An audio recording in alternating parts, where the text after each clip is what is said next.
Good morning, engaged voters and political junkies everywhere. I'm Tim O'Brien. I'm the senior executive editor of Bloomberg Opinion.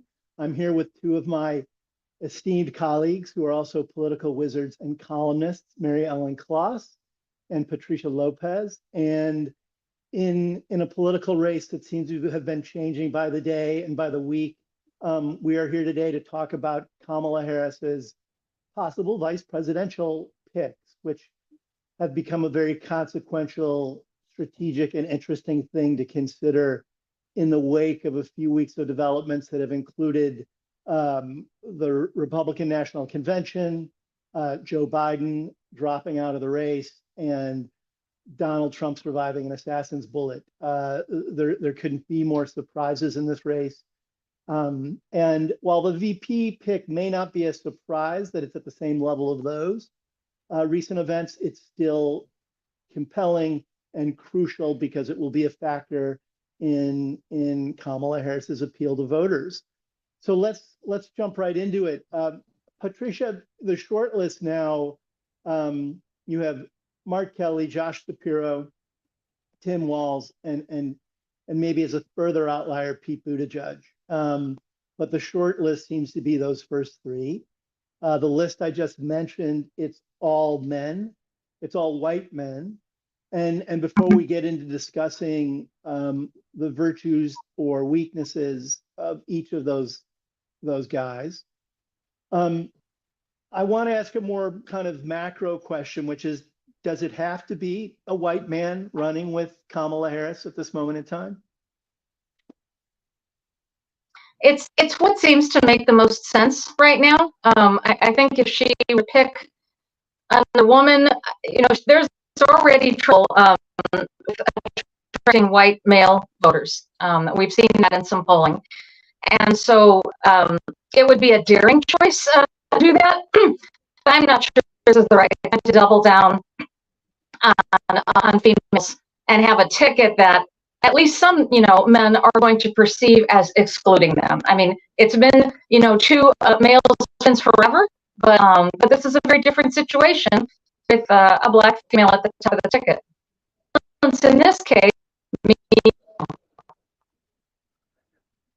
Patricia, your audio is breaking up a little. I'm going to hop over to Mary Ellen, and you can work with one of our techs on getting your audio in shape. Mary Ellen, let me know your thoughts on this. Is it, was it inevitable that Kamala Harris was going to have to be paired with a white male? Gretchen Whitmer was an interesting candidate for the VP slot in some of the early Veep stakes. Wes Moore of Maryland was another person. Wes Moore's a black male, Gretchen Whitmer's a white female. The list now is white males. Do you think that's strategically necessary, or is there a little bit of sort of demographic conservatism going on here? I think everything is being measured against what the opposition is, right? And so right now we've got, I think, two white males on the Republican ticket that are as conservative, backward thinking, on the Republican ticket, you mean? I'm sorry, on the Republican ticket. Sorry.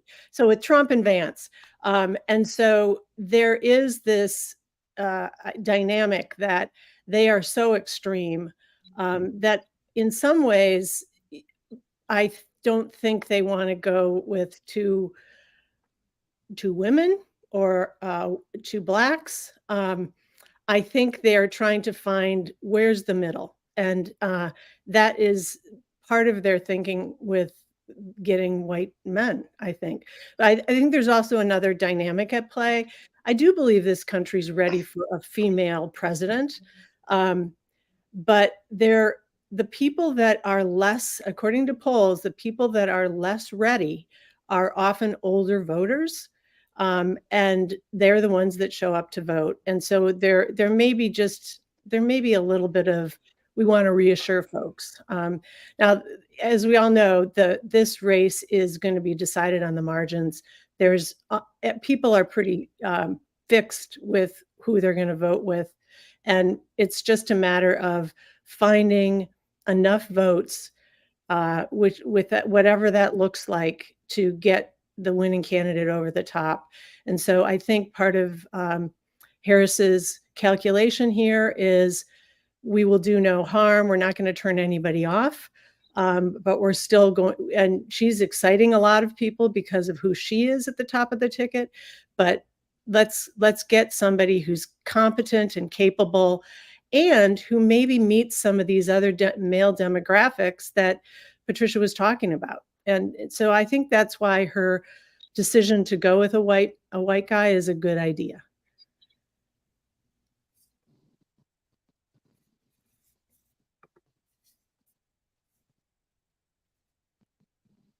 Now I can't hear Tim.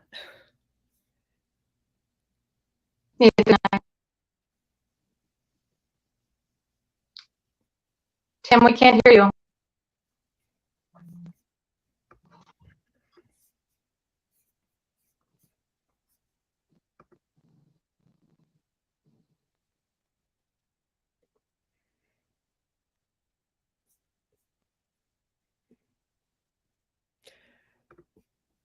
Maybe take off headphones and see if that works.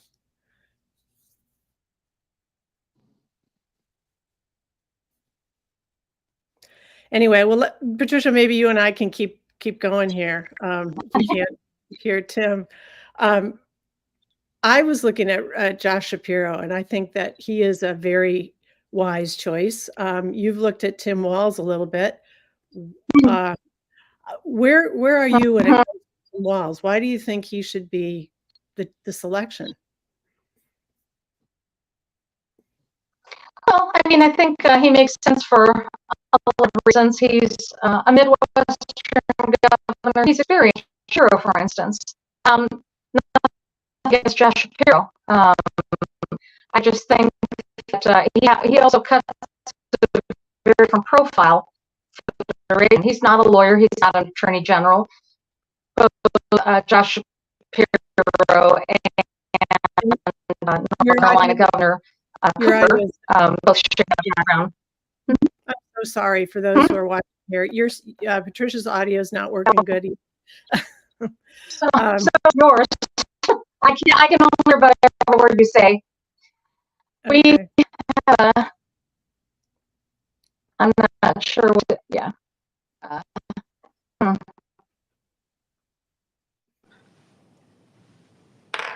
Can you guys hear me now?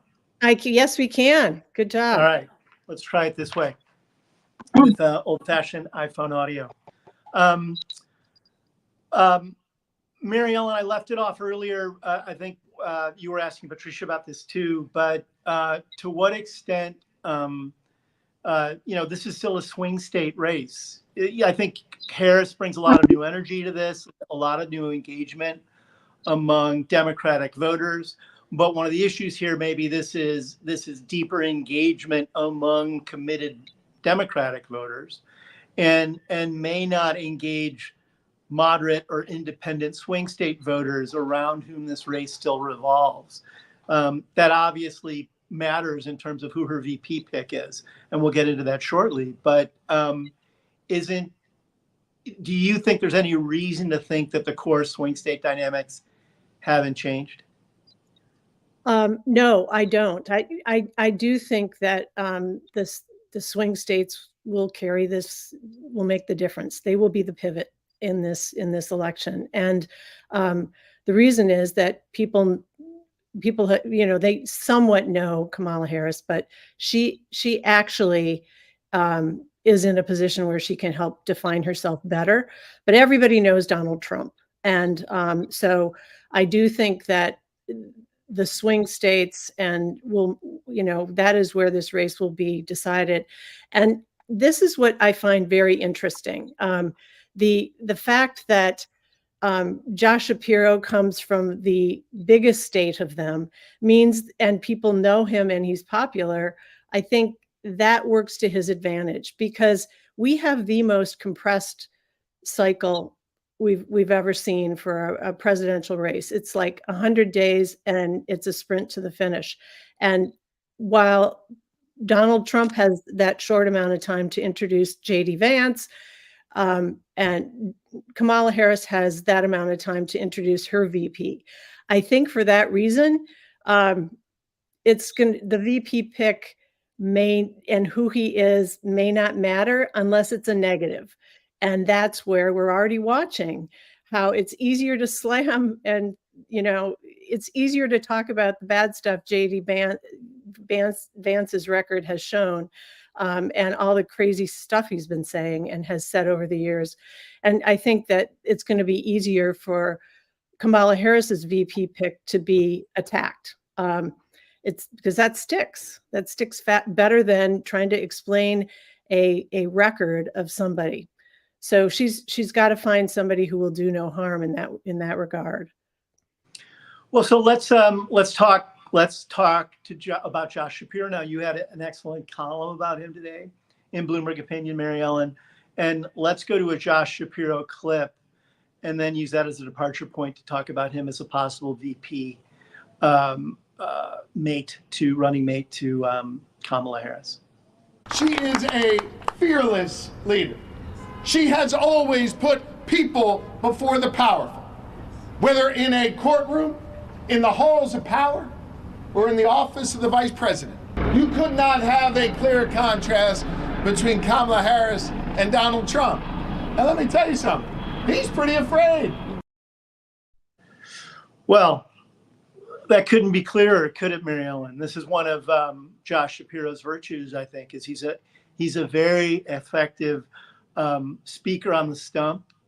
Some people actually have compared the cadence of his voice and his intonations to another one of our great and unique political speakers, Barack Obama. That's a virtue in any running mate, isn't it? Someone who can simply deliver a political message with a robust cadence and a command of the facts. Yes, and I have listened to quite a number of the speeches Josh Shapiro has given, and he's also a former prosecutor, former attorney general, two-term attorney general in Pennsylvania, and he knows not only he doesn't just have the political skill of being able to give a good, robust speech with enthusiasm, but he knows how to find the argument and lay in with the attack. And he does it very effectively. And, I think that is one of the virtues in this short race. He's got to be out there on the stump and meeting people and talking to people and doing rallies. And he's not only a big defender of Kamala Harris, it's quite clear that he also has the ability to kind of go on the attack and as an offensive tool for that campaign. And of course, he's in Pennsylvania, Mary Ellen, and part of the Democrats' blue wall has always been these upper Midwest states, Pennsylvania, Michigan, Wisconsin, that are key to not only holding, I think, their electoral majority, but a key to getting back to the White House if they want to. And is Shapiro the kind of person who can deliver Pennsylvania and lock Pennsylvania down for Kamala Harris? Yeah, it's fascinating because he has broken some records as an elected official in Pennsylvania. He had, when he was running for re-election as attorney general in Pennsylvania, he'd done some aggressive, there was a grand jury report that had looked at the sexual abuse allegations in the Catholic Church in Pennsylvania, and he was very aggressive with that. As a result of that and many other things he did, he won more more votes than any other candidate in Pennsylvania history. And then when he ran for governor, he ran against Doug Mastriano, who was a pretty extreme and pretty bad candidate, but he was endorsed by Donald Trump. So, and he again won with this enormous, lopsided 15-point margin.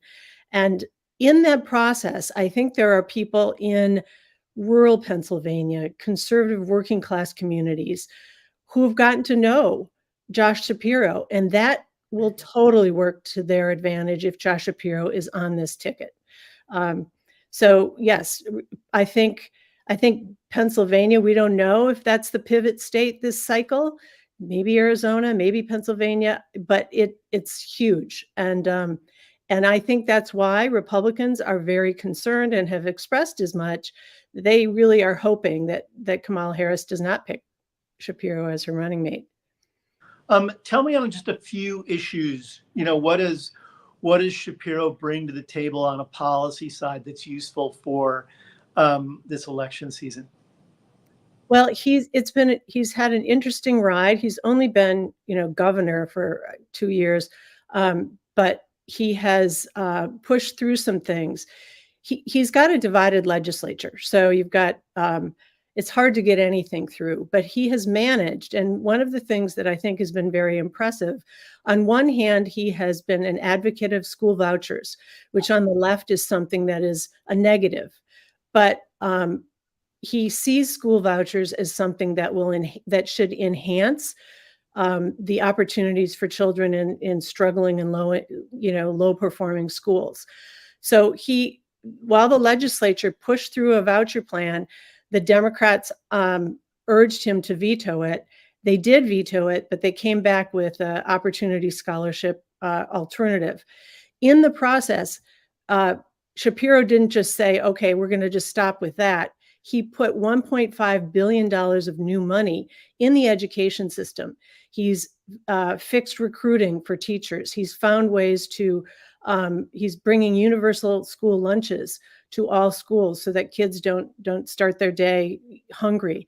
And then the other thing he's done that is he's, for the first time, voters in Pennsylvania now will have automatic voter registration when they get their driver's license. Shockingly, Pennsylvania had not done that yet. And they've done other things and passed other things in a bipartisan way that will make voting easier.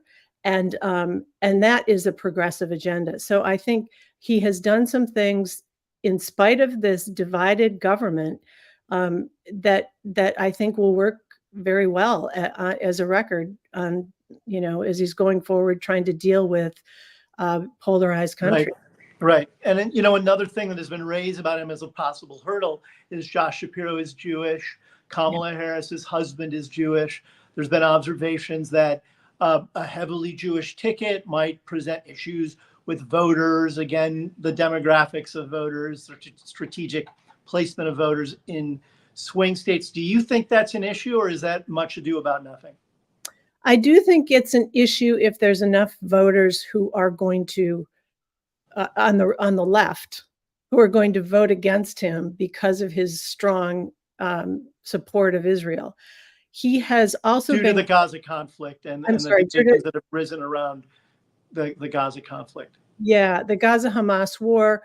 He was highly critical of all the anti-Semitic sentiments that were coming out shortly after that war, but he has also been critical of the attacks on the pro-Palestinian activists. It took him a little longer to get to that point, but he has arrived there. I also think that Kamala Harris can be a little tougher on Israel than Josh Shapiro may be, and that's what's going to matter.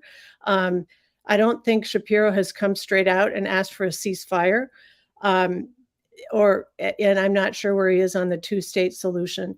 But we know that Harris has done both. And I think that indeed is ultimately what will matter. Okay.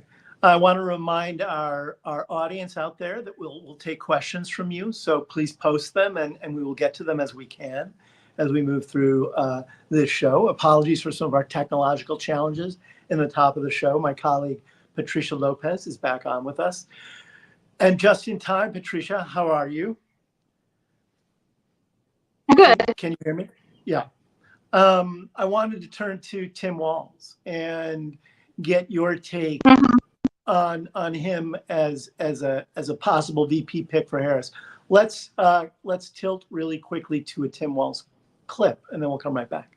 Look, there's a burst of energy out here. Joe Biden, we've heard it, delivered across the board on so many issues, but there's a new burst of energy. I was at a labor rally yesterday, and I've not seen anything like this for 15 years. And what you saw out in cloud yesterday with Donald Trump and J.D. Vance is the same old nonsense, just talking points and denigrating folks. And I think she's more, boosted because she's bringing a positive vision. Look, we care about what happens to your kids. We care about the environment. We care about job creation. So it's just a whole new vibe to the campaign. And I think these guys, there isn't going to be a pivot because they don't have any new plans. So this is what you're going to see. I think Minnesota always competitive, but we're certainly going to win. So Patricia, Tim Walz gave us the famous "they're weird" statement, which the political pros have said it's a useful replacement for things like a threat to democracy or authoritarian, which apparently didn't get as much traction with voters. Tell me, what do you think are the virtues of Walz to Harris as a running mate? Well, he presents a very different profile consideration. He is not a lawyer. He is not as Kamala Harris is. And he is a high school teacher. He is he's 20 guards. So, really sort of an up from the bottom kind of guy in a very Midwestern sort of way. And I think one of those rare traits in politics, which is to be able to be incredibly nasty. Patricia, and I'm sorry, you're breaking up. up again. So I'm unfortunately going to have to let go of you on this one. We'll have you back soon. But Mary Ellen, let's pick up with this thought on Tim Walz. He's, I think one of the things that he's brought to this dynamic is plain spokenness. He's willing, I think, to go on the attack without looking like he's attacking, which is always a virtue in a toughly contested political race. What else do you think accrues to Walz as a running mate for Kamala Harris? Well, I recommend Patricia's column on Tim Walz because she highlights that he isn't your normal lawyer turned legislator kind of candidate for elective office. He started out as an Army sergeant. He was in the National Guard for over 20 years. And then he became a teacher on a rural, Native American reservation. And that's how he got into teaching. And he just has leadership chops. Once he was in teaching, then he got involved in the teachers union, and then decided to run for Congress and defeated an incumbent Republican, was in Congress for many years, and just moved his way up. In that process, he not only, and he's a football coach. And there's something about him and the way he appeals to people and talks to people. Patricia talks about how he knows how to quiet a rowdy room of teenagers. So when he speaks, he can do that. He knows how to kind of get your attention. And there's a folksiness, as you say, about him that's very captivating. And, he has, it's not easy being a governor. He's also, his state legislature is very narrowly divided. And I just think that it's that ability to work with people and to kind of meet them where they're at and then persuade them. And that's what we need right now. We need people who can lead by engaging people and listening. He's also had an interesting evolution on guns. He was a highly rated politician in the eyes of the National Rifle Association.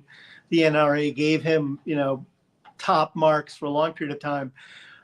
He's now lost that shining kind of blessing from the NRA on guns because he himself has had, I think, a journey around guns in which he says he thinks about them differently. He understands how people use guns recreationally and for other uses, but I think the obviously distressing, horrifying, and all too frequent incident of guns and assault weapons being used in mass killings has convinced him, as it has many other people, that we should think differently about the role guns play in our society.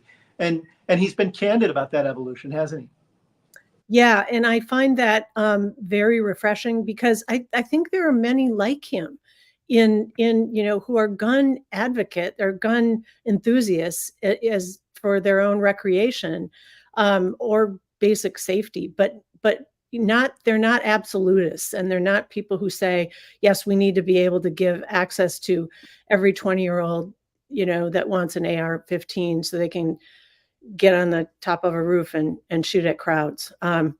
This is something that, because he has been there, I think he can speak to people, and they understand that. Let's go cross country now and pivot over to Mark Kelly of Arizona. Inevitably, guns come up when you talk about Kelly, because famously and infamously and unfortunately, his wife Gabby Giffords, also a politician, was horribly wounded, and it changed her life because of a gunshot. Let's cut to a clip of Kelly, and then we'll talk a little about him too. What I really worry about is what he would do being one heartbeat away from the presidency. I mean, here's a guy who, when he's talking about women who have been raped or, are pregnant because of incest, that two wrongs don't make it right. What is wrong about a woman who has been raped to not want to be able to terminate a pregnancy? What's wrong with that? I have 2 daughters and a granddaughter. I really worry about their rights if Donald Trump is elected again and J.D. Vance is the vice president. I mean, that really concerns me. So Kelly's a little bit of a quieter presence than the previous 2 guys we just talked about, Josh Shapiro and Tim Walz. But he also brings an impressive resume. He's someone who's happy to get into the kind of threats he believes Trump and J.D. Vance pose to the country's well-being and its future. Give me a quick primer about how you think about Kelly. Kelly is so impressive. I mean, there's nobody that can't look at his record. I mean, he has not been in elective office for very long. It's like 4 years. But what he has done before that, first of all, we all know he's a NASA astronaut. He's in the Astronaut Hall of Fame. He commanded the Space Shuttle Endeavour's final flight. That's just really, it's impressive that people with those credentials want to do public service, want to run something, like be a VP. He's also classically, he has the right stuff in the astronautical sense of that. Yeah, he's also the son of police officers. He grew up in New Jersey. He was a Navy veteran. He flew dozens of combat missions in Operation Desert Storm, and he has had a career of doing it. And now here he is in Congress. He's been in the Senate for just 4 years. He has had over a decade of advocacy work as a result of his wife Gabby Giffords' injury in 2011. And I do think that all of that has informed where he is and the kind of public servant he will be. He's a Democrat, and he is on the border. He is from a border state, and I think he understands the challenges that this very messed up immigration system is doing to his communities, and he's been outspoken about that. And he offers, Democrats a way to talk about immigration that's constructive and real and lived. I think it's an issue Democrats have not been good on in the Biden years, and it opened a real vulnerability. I think the Biden administration started to take steps towards trying to solve some of these problems a little bit late in the game, but they got there. There was good bipartisan immigration legislation that even Republicans got on board with, that Biden backed. Donald Trump torpedoed it. So in Kelly, you have someone who can speak to that issue in a presidential race, in which that is probably going to be one of the most pivotal policy issues that have ended up resonating with lots of voters. Yeah, I agree with that completely. And I think that, what we hear on the Republican side is this build the wall, keep them out sentiment. But that is only, but sealing the border is only part of the solution. And it's not really just the solution, because what we need is serious immigration reform. And we know that, Congress got very close with this bipartisan Senate proposal that the administration would have been on, but Trump told him to kill it because he didn't want a resolution. Right. And that's the problem. I think Kelly can talk about the complexities of that, of getting to a comprehensive solution to this, that if we fix our legal system, then that serves as a better deterrence for people wanting to come over illegally. And that's the complexity and the nuance that we need to address it with. And Kelly certainly has lived it and knows it. So if you were a betting person, Mary Ellen, among those top three people that we've just spoken about, at least the people we know have been on a short list that the Harris campaign is vetting and considering most closely based on the reporting we have thus far, Josh Shapiro, Tim Walz, Mark Kelly, who do you sort of think, who jumps out at you from that group? I have been a Shapiro fan. I like him because of what he does. He is somebody who figures out how to find compromise and make the other side feel better about where they are. I think each one of these each one of these options do that. And so I really don't think there's any bad pick here. I think Shapiro has the kind of legislative policy chops that make him especially strong. But also, he comes from, even though they say that the vice presidential pick makes a marginal difference when it comes to the outcome of the election. In this race with the short window we have, I think getting Pennsylvania and getting Pennsylvanians to support a ticket because of Josh Shapiro would be huge. So let's talk about long shots. Since no one's been named yet, we could have some fun with long shots. Pete Buttigieg has been, the transportation secretary in the Biden administration. A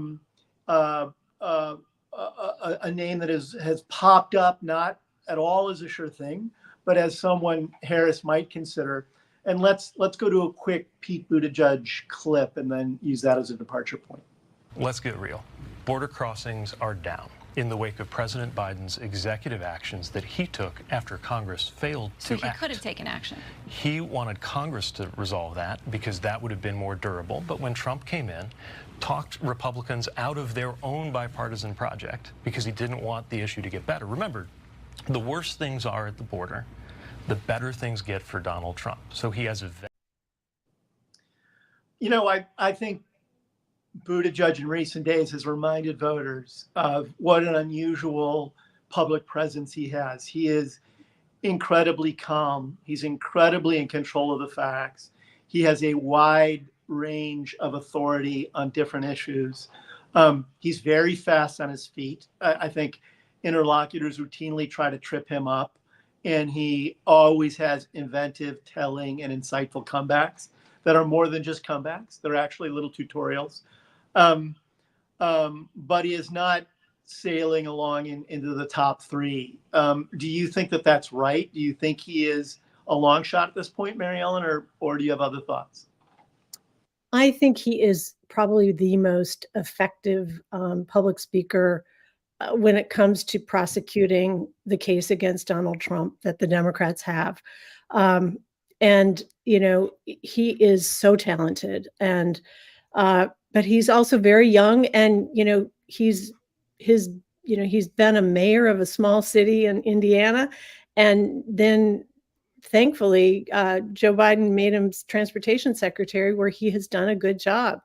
There've been some hits and misses on that, but it's also been a very difficult time with some of the things that have been happening, in transportation. But he has helped push the Biden agenda, infrastructure, and that kind of thing. But I think what makes him makes him maybe not in the final pick is he just brings, he can do the stump speech for the Harris whoever ticket without being her running mate, and then maybe serve another administration. So I think he doesn't have the same kind of records and lengthy accomplishments because he's so young. He also doesn't bring the kind of swing state mojo that Shapiro brings or Kelly brings, which is of course hugely important in this race. Yeah, that's absolutely it. He's where's Indiana? Nobody's worrying about that. So what is Harris's deadline here? We've got the Democratic National Convention coming up in Chicago in a few weeks. That's been transformed by all of the things we've witnessed in the electoral cycle in recent weeks, especially, I think, Joe Biden dropping out, because I think it's given a renewed enthusiasm and engagement among Democratic voters. It's forced the Trump team to change their strategic roadmap. It doesn't appear yet, from my perspective, that they've actually come up with a good line of attack other than this absurd and repeated criticism that she laughs too much or she sounds quote unquote crazy when she laughs. If that's the best they've got, they're in a little bit of trouble here. So she can shore up, I think, her standing through her vice presidential pick. Is that going to happen this week, next week, closer to the convention, to sort of have an air of suspense hanging over that? Or what do you think?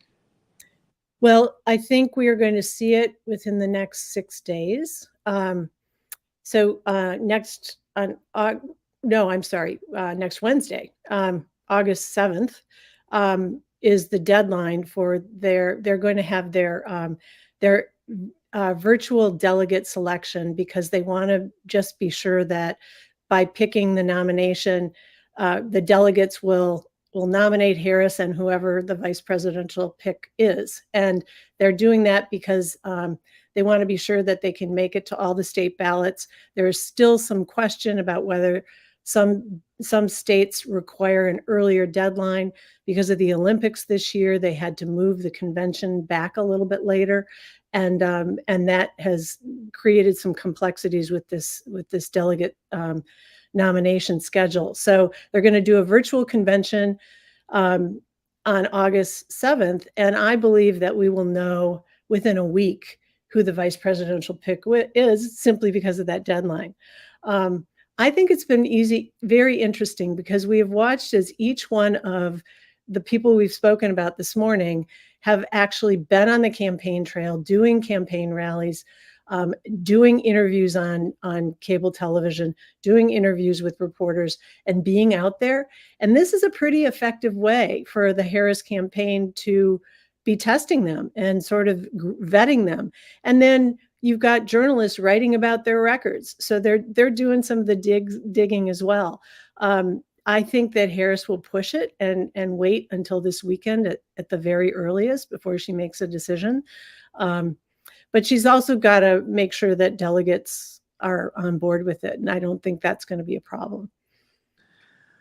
All right. Well, Mary Ellen, we are here every Tuesday at 8:30. You're a frequent visitor. It's always good to have you on. We may have you back to talk further about the vice presidential pick once we know who it is. But for today, that's all we've got. We want to thank our audience for joining. I'm Tim O'Brien, Senior Executive Editor of Bloomberg Opinion, and this is Mary Ellen Klass, one of our great political columnists. Thank you all for joining us.